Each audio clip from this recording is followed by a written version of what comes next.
Guys, ito yung ginataang dinuguan. Panoorin nyo kung paano ko iluto. Yan, igisa ko muna. Yung ano dyan, nakahalo na dyan ng ano dyan, yung gata sa dugo.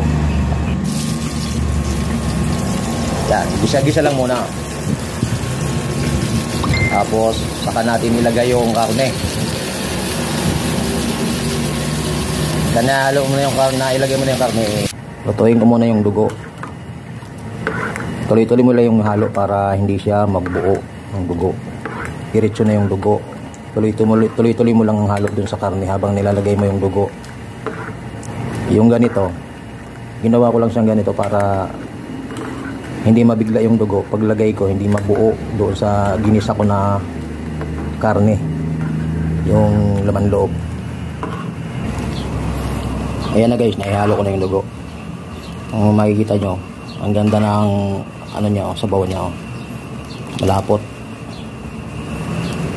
Hindi siya nagbuo-buo yung dugo niya. Basta haluin mo lang ng haluin. Eto na guys, kain naman na. Luto na, oh. Diba? Ayos. Harap ng kain, oh. Ako lang ang kakain dito. Mag-isa lang ako, eh. Bibigyan ko na lang yung kapitbahay ko. Alright. Kain tayo.